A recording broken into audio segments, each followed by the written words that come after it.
Monster Ed Gein, c'est pas une série sur le tueur, mais sur ce qu'on en a fait. Et franchement, c'est à la fois brillant et un peu bordélique.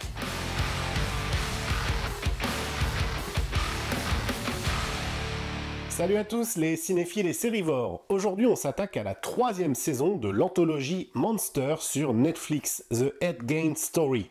Et attention, le titre est assez trompeur. Non, on n'est pas dans une plongée sanglante dans la tête du tueur du Wisconsin.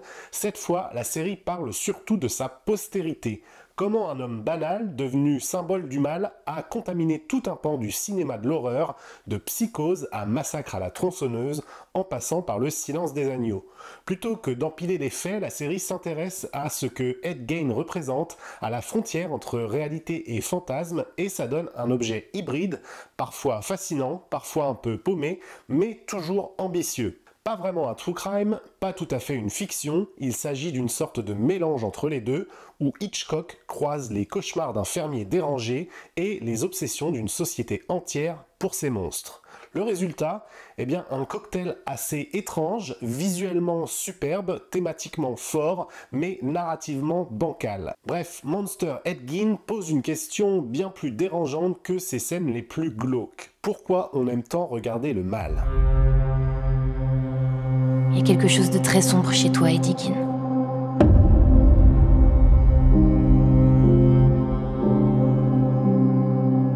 Tu es répugnant. Seule une mère peut t'aimer. When I look back upon my life, it's always with a sense of shame. I've always been the one to blame for everything I long to do. No matter when or where or who.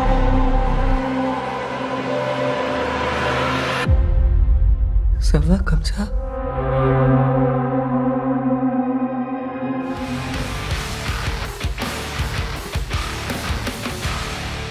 Pour situer rapidement, Monster est la série anthologique signée Ryan Murphy et Ian Brennan, qui dissèque les grandes figures du crime moderne américain.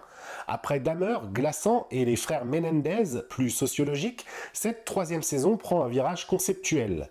Une mise en abîme sur la fascination du mal plutôt qu'une reconstitution fidèle. On quitte le réalisme pour quelque chose de plus métatextuel. La série relie les faits réels d'Ed Gein plutôt, à leur recyclage par le cinéma. On y voit des séquences inspirées de Psychose, des hommages à Hitchcock et même des moments quasi hallucinés où le réel se dissout dans la fiction.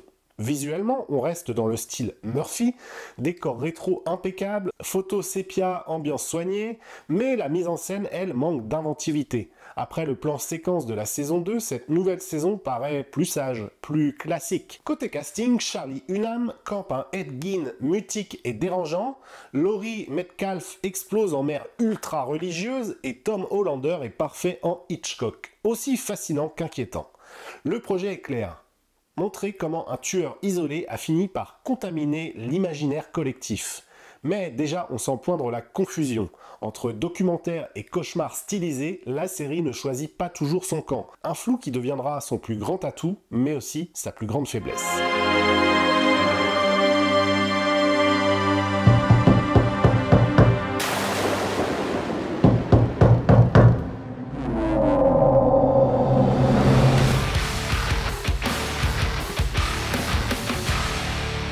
Ce qu'il faut bien comprendre, c'est que Monster Ed Gein n'est pas un biopic. Le titre est trompeur, la série ne raconte pas la vie d'Ed Gein, mais ce qu'il est devenu dans notre imaginaire collectif.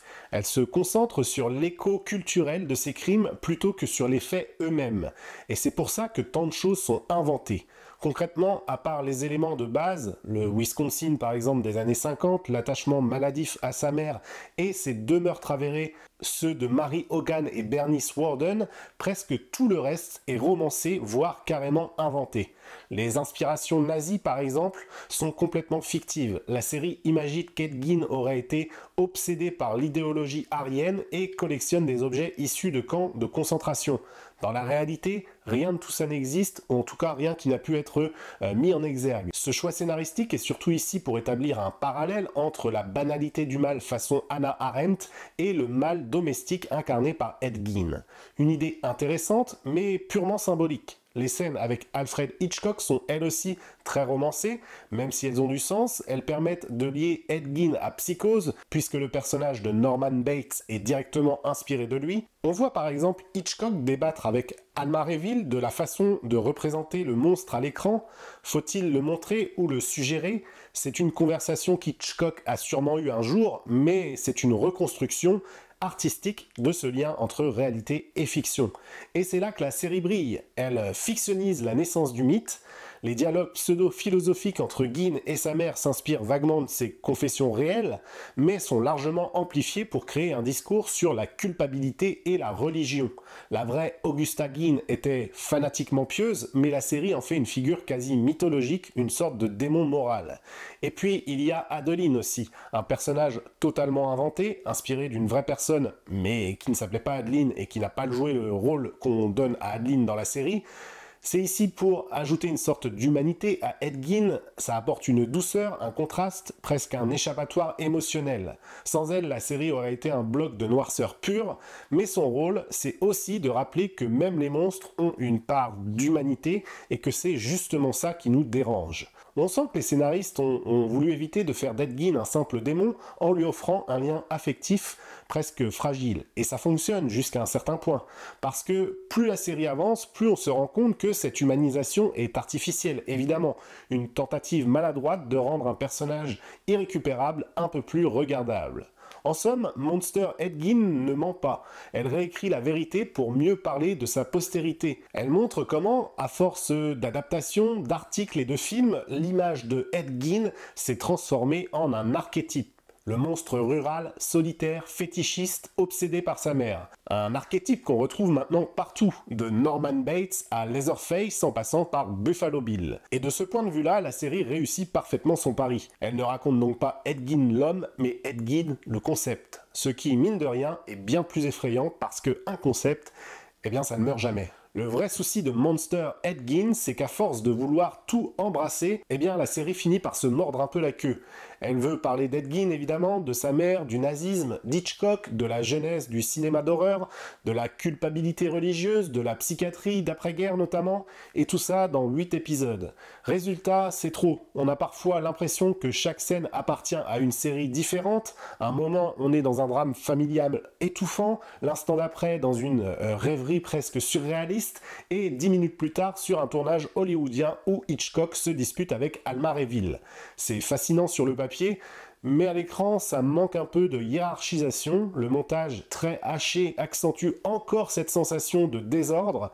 On passe d'un ton à l'ordre sans vraiment de transition, d'une époque à une autre sans repère clair, et le spectateur se retrouve parfois à se demander et on en est où là? Dans la tête de Ed Gein, dans l'histoire, dans un fantasme de scénariste?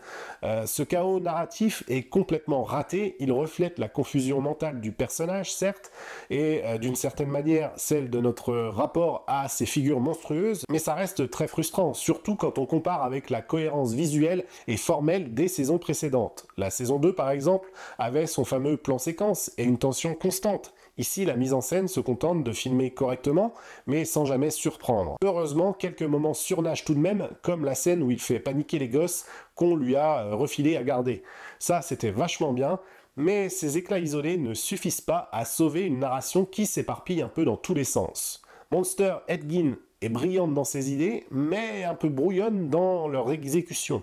Et ce désordre, eh bien, c'est un peu le miroir de son sujet, fascinant, mais malade. Parlons un peu du malaise qui est au cœur de la série. Elle ne cherche pas globalement à nous faire peur comme un film d'horreur, mais à nous déranger profondément. Et sur ce plan-là, on peut dire que c'est réussi. Ryan Murphy a toujours aimé explorer les limites du mauvais goût, mais ici, il touche à quelque chose de plus subtil, le malaise moral.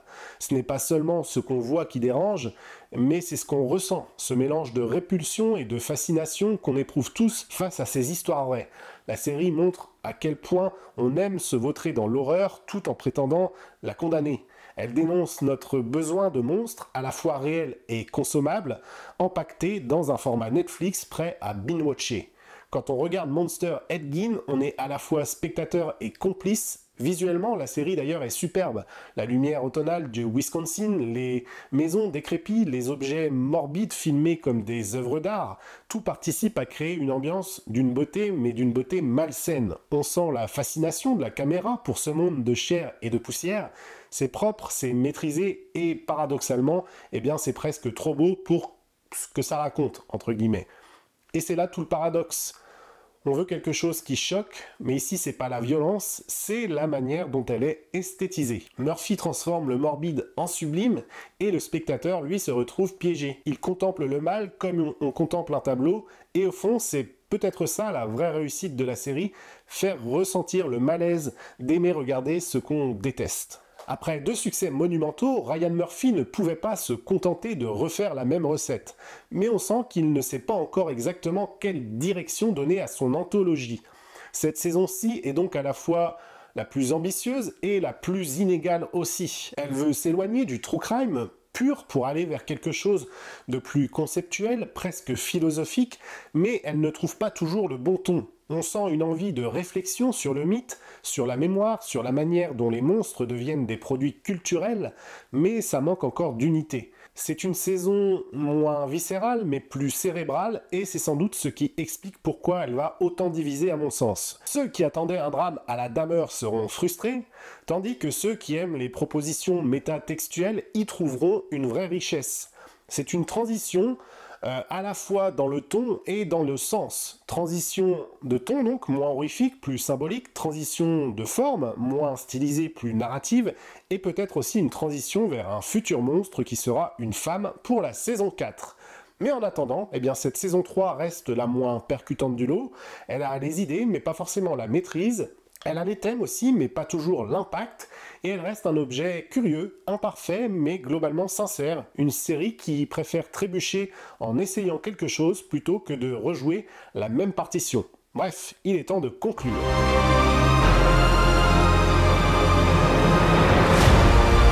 J'ai l'impression d'être un puzzle dont aucune des pièces ne s'emboîte.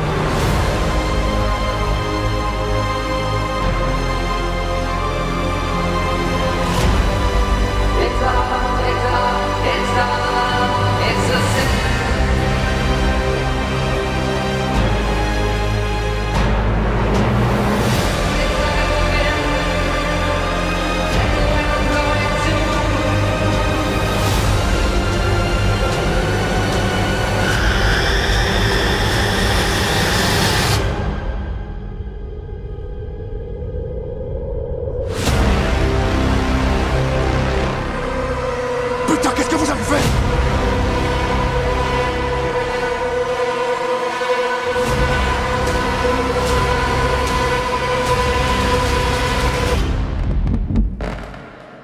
Tu n'as qu'à détourner le regard. It's a sin.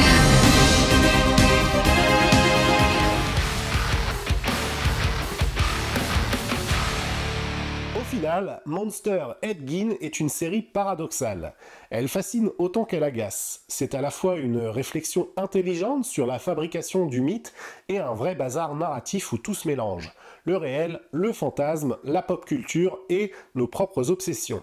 Oui, c'est la moins maîtrisée des 3 saisons, mais c'est aussi celle qui ose le plus sortir du cadre, quitte à se brûler un peu les ailes. Et rien que pour ça, elle mérite d'être vue, parce qu'elle nous rappelle que le monstre au fond, eh bien ce n'est pas toujours celui qu'on croit. Bref, j'en ai terminé avec la dissection de cette 3e saison de Monstres. Dites-moi si vous avez kiffé cette critique, abonnez-vous à la chaîne si ça vous a plu, et ne ratez pas les prochaines vidéos. C'est du très lourd qui arrive bientôt, je vous le promets, et en attendant, eh bien je vous souhaite une bonne journée, une bonne soirée, une bonne nuit, peu importe à l'heure à laquelle vous matez la vidéo, et à bientôt. Ciao!